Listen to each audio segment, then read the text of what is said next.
Hi friends, പുതിയൊരു വീഡിയോയിലേക്ക് എല്ലാവർക്കും സ്വാഗതം. ഭാനുമ്മയുടെ ഫോണിലേക്ക് മഞ്ജു വിളിച്ച് ഗിരിയെ കൊണ്ട് സംസാരിപ്പിക്കുകയാണ്. അപ്പോൾ ആദ്യം തന്നെ മഞ്ജു ആണെന്ന് കരുതിയിട്ട് ഭാനുമ്മ ഒരുപാട് മഞ്ജുവിനെ വഴക്ക് പറയുന്നുണ്ട് കേട്ടോ. എടി എരണം കെട്ടവളെ, എന്തിനാണ് എൻ്റെ മോനെ നീ അറസ്റ്റ് ചെയ്തത്? നീയും നിന്റെ പോലീസുകാരും കൂടിയിട്ട് എൻ്റെ മോനെ ഉപദ്രവിച്ചോ എന്നൊക്കെ പറഞ്ഞിട്ടാണ് കേട്ടോ ഒരുപാട് വഴക്ക് പറയുന്നത്. അങ്ങനെ എൻ്റെ മോനെ നീ എന്തെങ്കിലും ചെയ്തിട്ടുണ്ടെങ്കിൽ പിന്നെ നിന്നെ ഞാൻ കാണിച്ചു തരാം എന്നൊക്കെ പറയുകയാണ്. അപ്പോഴാണ് ഗിരി അമ്മേ എന്നങ്ങ് പറഞ്ഞ് വിളിക്കുമ്പോൾ ഭാനുമ്മ പെട്ടെന്ന് ഞെട്ടിപ്പോവുകയാണ് കേട്ടോ. മോനെ ഗിരി എന്നങ്ങ് വിളിക്കുകയാണ്. അപ്പോൾ ഭാനുമ്മ ചോദിക്കുകയാണ്, മോനെ നിനക്ക് കുഴപ്പമൊന്നുമില്ലല്ലോ? നിന്നെ പോലീസുകാർ ഉപദ്രവിച്ചോ എന്ന് ചോദിക്കുമ്പോൾ എനിക്കൊരു കുഴപ്പവുമില്ല അമ്മേ, ഞാൻ എന്തായാലും നാളെ വീട്ടിലെത്തിയിരിക്കും. അമ്മ മനസമാധാനത്തോട് കൂടിയിട്ട് ഉറങ്ങാൻ നോക്ക് എന്നൊക്കെ പറഞ്ഞ് സമാധാനപ്പെടുത്തിയ ശേഷം ഫോൺ വെക്കുകയാണ്. അപ്പോൾ കുഞ്ഞാറ്റ പറയുന്നുണ്ട്, മഞ്ജു അല്ലെങ്കിലും ഒന്നും ചെയ്യില്ല, അങ്ങനെ അവൾ ചെയ്തിട്ടുണ്ടെങ്കിൽ ഗിരിയെ തൊടാനൊന്നും അവൾക്ക് അതിനുള്ള ധൈര്യമൊന്നുമില്ല എന്നൊക്കെ പറഞ്ഞ് കുഞ്ഞാറ്റ അപ്പോഴത്തേക്കും കാലു മാറുകയാണ്. പിന്നീട് മഞ്ജു ഗിരിക്കുള്ള ഭക്ഷണവുമായിട്ട് ചെല്ലുകയാണ് കേട്ടോ സെല്ലിനകത്തേക്ക്. അപ്പോൾ മഞ്ജുവിനോട് ഗിരി പറയുന്നുണ്ട്, എനിക്കൊന്നും വേണ്ട എന്ന് പറയുമ്പോൾ, അത് പറയരുത് ഗിരിയേട്ട, ഞാൻ ഗിരിയേട്ടന് വേണ്ടിയിട്ടാണ് ഇവിടെ ഉണ്ടാക്കിയതാണ്, ഇത് കഴിച്ചേ മതിയാവൂ എന്ന് പറയുമ്പോൾ, രാവിലെ മുതൽ പട്ടിണി കിടക്കുന്നതല്ലേ ഗിരിയേട്ടൻ, ഇതെങ്കിലും ഒന്ന് കഴിക്കുക എന്ന് പറയുമ്പോൾ, എനിക്ക് വേണ്ടാന്നല്ലേ പറഞ്ഞത് ഗിരിയേട്ടൻ, അങ്ങനെ പറയരുത്. ഗിരിയേട്ടൻ്റെ അമ്മ പറഞ്ഞതുപോലെ ഞാനിതിൽ വിഷം ചേർത്തിട്ടുണ്ടാവും എന്ന് കരുതിയിട്ടാണോ? എങ്കിൽ ഞാൻ ഇത് കഴിച്ച് കാണിക്കാം എന്നും പറഞ്ഞ് അതിൽ നിന്നും ഒരു പീസ് ചപ്പാത്തി എടുത്തിട്ട് മഞ്ജു തന്നെ കഴിച്ച് കാണിച്ചു കൊടുക്കാം കേട്ടോ. എന്നിട്ട് വീണ്ടും ഗിരിയോട് നിർബന്ധിച്ച് കഴിക്കാൻ വേണ്ടി പറയുകയാണ്. ഗിരിയേട്ടന് കൈക്ക് സുഖമില്ലാത്തത് കൊണ്ട് തന്നെ ഞാൻ ഇതിൽ കഴിക്കാൻ പറ്റുന്ന പരുവത്തിലാണ് ഒക്കെ പൊട്ടിച്ചിട്ടിട്ടുള്ളത് എന്നും പറഞ്ഞിട്ട് മഞ്ജു ഭക്ഷണം അവിടെ വെച്ച ശേഷം അവിടെ നിന്നും സെല്ലിനകത്ത് നിന്നും പോവുകയാണ് കേട്ടോ. എന്നിട്ട് മഞ്ജുവിനുള്ള ഭക്ഷണവും എടുത്തുകൊണ്ട് വരികയാണ്. അപ്പോഴത്തേക്കും ഗിരി ഭക്ഷണം എടുത്ത് കഴിക്കുകയാണ്. അങ്ങനെ മഞ്ജുവും തൊട്ട് അപ്പുറത്ത് ഇരുന്ന് കഴിക്കുന്നത് കാണുമ്പോൾ, നീ ഇതുവരെ ഒന്നും കഴിച്ചിട്ടുണ്ടായിരുന്നില്ലേ മഞ്ജു എന്ന് ചോദിക്കുമ്പോൾ, ഇല്ല ഗിരിയേട്ടൻ ഇതുവരെയും ഒന്നും കഴിച്ചില്ലല്ലോ, അതുകൊണ്ട് എനിക്കും കഴിക്കാൻ തോന്നിയില്ല എന്ന് പറയുമ്പോൾ, അങ്ങനെ ഭക്ഷണം കഴിക്കാതെ പതിവ്രതയാണെന്ന് ചമയാനൊന്നും നിൽക്കണ്ട, ഭക്ഷണം കഴിച്ചോളുണ്ടോ, ഇല്ല എന്നുണ്ടെങ്കിൽ നിനക്ക് വല്ല അസുഖവും വന്നിട്ടുണ്ടെങ്കിൽ ഞാൻ കാരണമാണ് എന്നുള്ള ആ കുറ്റവും കൂടി ഞാൻ കേൾക്കേണ്ടി വരും എന്ന് പറയുമ്പോൾ, ഇത് തന്നെയാണ് എനിക്ക് ഗിരിയേട്ടനോടും പറയാനുള്ളത് എന്ന് പറയട്ടോ. അത് കേൾക്കുമ്പോൾ ഗിരി ഒന്ന് പുഞ്ചിരിക്കുകയാണ്.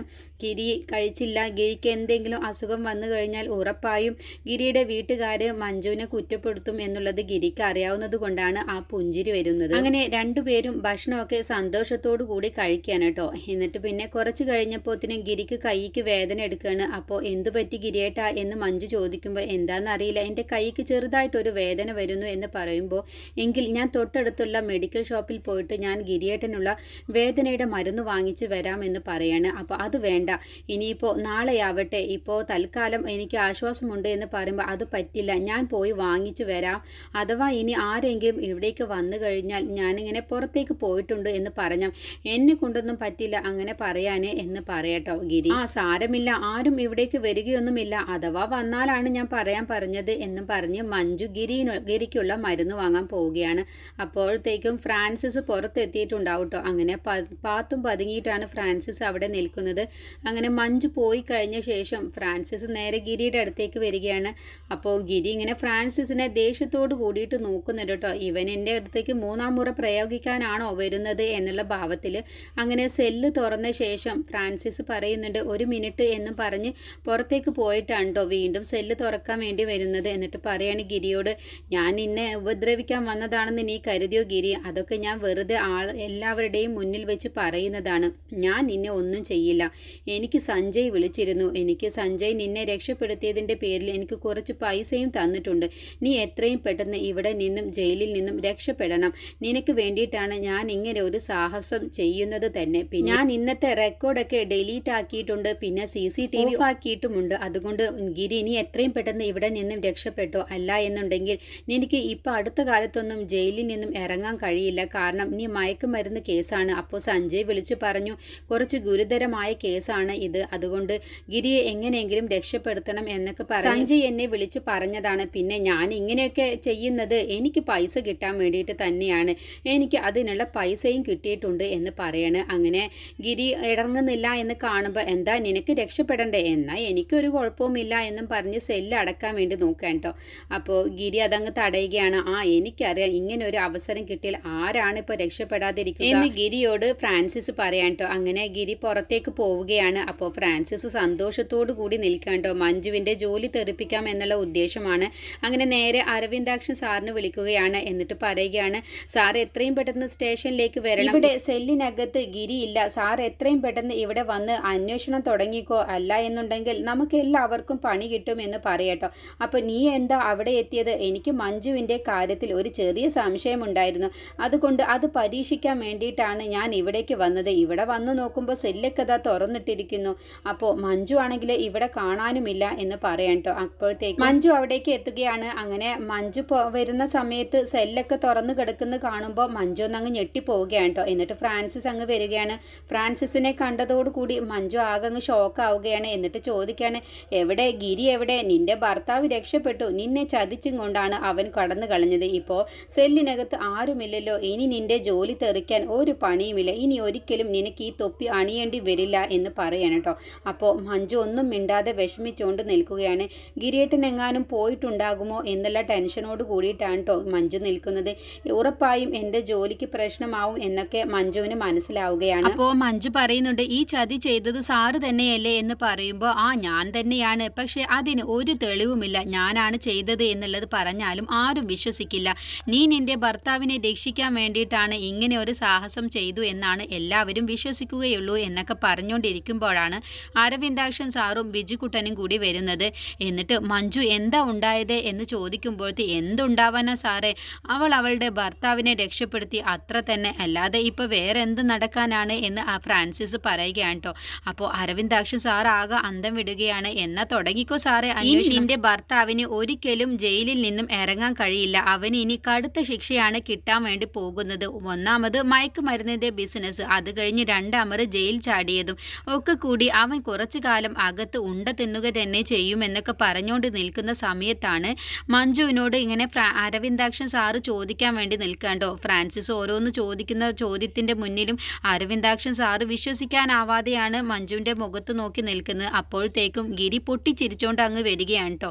എന്നിട്ട് പറയുകയാണ്, അതിന് ഞാൻ രക്ഷപ്പെട്ടിട്ടില്ലല്ലോ, ഞാൻ ഇവിടെ തന്നെ ഉണ്ടല്ലോ എന്ന് പറയുമ്പോൾ ഫ്രാൻസിസ് ആകെ അന്തം വിടുകയാണ് കേട്ടോ. ഇതെന്താ ഇവൻ തിരിച്ച് ഇങ്ങോട്ടേക്ക് തന്നെ വന്ന് എന്നുള്ള ഭാവത്തിൽ. അങ്ങനെ ഗിരിയെ കണ്ടതോട് കൂടിയിട്ട് മഞ്ജുവിനും അരവിന്ദാക്ഷൻ സാറിനും ബിജുക്കുട്ടനും നല്ല സന്തോഷമാവാണ്. അപ്പോൾ അരവിന്ദാക്ഷൻ സാറ് ചോദിക്കുകയാണ്, അപ്പോൾ ഗിരി നീ എവിടേക്കാണ് പോയിരുന്നത് എന്ന് ചോദിക്കുമ്പോൾ, ഞാനൊന്ന് ടോയ്ലറ്റിൽ പോയതാണ്, ഞാനും മഞ്ജുവും കൂടിയിട്ടാണ് ടോയ്ലറ്റിലേക്ക് പോയത്, എന്നെ മഞ്ജു അവിടേക്ക് ആക്കി തന്നതാണ് എന്ന് പറയണം. അപ്പോഴൊക്കെ മഞ്ജു ഒന്നും മിണ്ടാതെ നിൽക്കും. അപ്പോൾ ഫ്രാൻസിസ് ആകെ അന്തം വിടുകയാണ് കേട്ടോ. ഇനി വിശ്വാസമില്ലെങ്കിൽ സാറിന് ഇവിടുത്തെ CCTV ഒന്ന് പരിശോധിച്ച് നോക്കാലോ എന്ന് പറയുമ്പോൾ ബിജുക്കുട്ടൻ പറയാണ്, ഞാൻ വന്ന ഉടനെ തന്നെ അതാണ് നോക്കിയത്, പക്ഷെ ആരാന്നറിയില്ല, ഇന്നത്തെ റെക്കോർഡ് വരെ ഡിലീറ്റ് ആക്കിയിട്ടുണ്ട്, പിന്നെ CCTV ഓഫ് ആക്കിയിട്ടുമുണ്ട് എന്ന് പറയുമ്പോൾ, എന്തായാലും മഞ്ജു അല്ല, ഞാനുമല്ല, അപ്പോൾ പിന്നെ ഫ്രാൻസിസ് ആയിരിക്കും എന്നങ്ങ് പറയാൻ കേട്ടോ. അങ്ങനെ എല്ലാവരും കൂടി ഫ്രാൻസിസിൻ്റെ നേരെ അങ്ങ് നോക്കുകയാണ്. അപ്പോൾ ഫ്രാൻസിസ് പറയും, ഏയ് ഞാനൊന്നുമല്ല, എനിക്കിതിനെ കുറിച്ചൊന്നും അറിയില്ല എന്നൊക്കെ പറഞ്ഞ് വഴുതി മാറുകയാണ്. അങ്ങനെ ഗിരി പറയാണ് മഞ്ജുവിനോട്, മഞ്ജു എന്നാൽ എന്നെ നീ സെല്ലിലാക്കിക്കാളെ, എന്നിട്ട് സെല്ല് പൂട്ടിയേക്ക് എന്ന് പറയട്ടോ. അങ്ങനെ എല്ലാവരും ഓരോ ഭാഗത്തേക്ക് പോയ ശേഷം ഗിരിയുടെ അടുത്തേക്ക് ഫ്രാൻസിസ് വരികയാണ്. അപ്പോൾ മഞ്ജുവും ഒപ്പം ഉണ്ടാവും കേട്ടോ. എന്നിട്ട് ഗിരിയോട് പറയാണ്, ഫ്രാൻസിസ് നിനക്ക് നല്ലൊരു അവസരമാണ് നീ നഷ്ടപ്പെടുത്തിയത്, ഇനി നിനക്ക് ഒരിക്കലും പുറം ലോകം കാണാൻ കഴിയില്ല, നിന്റെ വിചാരം എന്താ നിനക്ക് ജാമ്യം കിട്ടുമെന്നാണ്, എന്നാൽ നീ ഒരു കാര്യം അറിഞ്ഞോ, നിനക്ക് ഒരിക്കലും ജാമ്യം കിട്ടില്ല എന്ന് പറയുമ്പോൾ, എനിക്ക് ജാമ്യം കിട്ടിയില്ലെങ്കിലും വേണ്ടില്ല, ഒരു കുഴപ്പമില്ല, എൻ്റെ മഞ്ജുവിൻ്റെ കൂടെയാണ് ഞാൻ നിൽക്കുകയുള്ളൂ, എൻ്റെ മഞ്ജുവിനെ ചതിക്കാൻ എനിക്ക് കഴിയില്ല എന്ന് പറയുമ്പോൾ ആ വാക്കുകളൊക്കെ കേൾക്കുമ്പോൾ മഞ്ജുവിന് ഒരുപാട് സന്തോഷമാവാണ്. അപ്പോൾ വീണ്ടും ഫ്രാൻസിസ് പറയണേ, എന്നെ കണ്ടോ, നിനക്ക് ഉറപ്പായും ജാമ്യം കിട്ടില്ല എന്ന് പറയുമ്പോൾ, നാളെ സാറ് കണ്ടോ, ഞാൻ എൻ്റെ വീട്ടിലേക്ക് പോവുക തന്നെ ചെയ്യും, പിന്നെ ഞാൻ ഈ കുറ്റം ഏറ്റെടുക്കുമ്പോൾ എനിക്കറിയാമായിരുന്നു എനിക്ക് ഉറപ്പായും ജാമ്യം കിട്ടുമെന്നുള്ളത്, അതുകൊണ്ട് തന്നെയാണ് ഞാൻ ഈ കുറ്റം ഏറ്റെടുത്തത്, സാറ് നാളെ കണ്ടോ ഞാൻ എൻ്റെ വീട്ടിലേക്ക് പോകുന്നത് എന്നൊക്കെ പറയാണ്.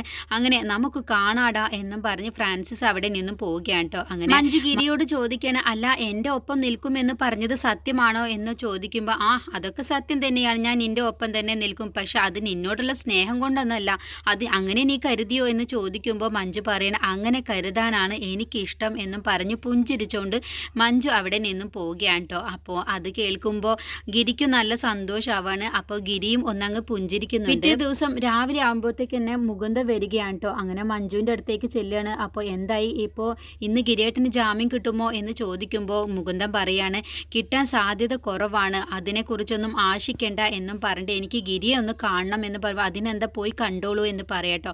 എന്നിട്ട് ഗിരി ചോദിക്കുക, എന്താടാ എനിക്ക് ജാമ്യം കിട്ടി, എന്താ നീ രാവിലെ തന്നെ വന്നത് എന്ന് ചോദിക്കുമ്പോൾ, എടാ ഗിരി ഞാൻ എന്നോടൊരു കാര്യം പറയാനാണ് വന്നത്. കോടതിയിൽ പറയണേ ഇവരൊക്കെ കൂടി എന്നെ തല്ലിയിട്ടാണ് എന്നെ ഈ കുറ്റം സമ്മതിപ്പിച്ചത് എന്ന് പറഞ്ഞ് നീ രക്ഷപ്പെടണം, അല്ല എന്നുണ്ടെങ്കിൽ നിനക്ക് ജാമ്യം കിട്ടാൻ സാധ്യതയില്ല എന്ന് പറയുമ്പോൾ ഗിരി വീണ്ടും പുഞ്ചിരിക്കാൻ കേട്ടോ.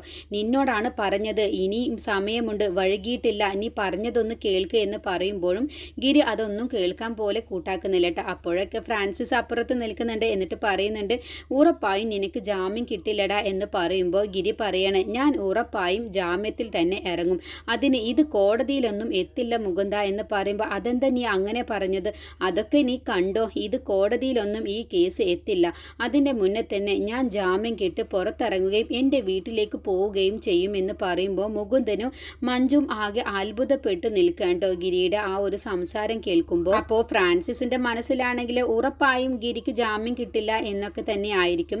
അടുത്ത എപ്പിസോഡിൽ ഗിരി പറഞ്ഞതുപോലെ തന്നെ ഗിരിക്ക് ജാമ്യം കിട്ടുകയാണ് കേട്ടോ. ഗിരിക്ക് മനസ്സിലുണ്ടാവും ഗോപാൽജി ഒരിക്കലും എന്നെ കൈവിടിയില്ല എന്നുള്ള ആ ഒരു വിശ്വാസം ഉണ്ടാവും.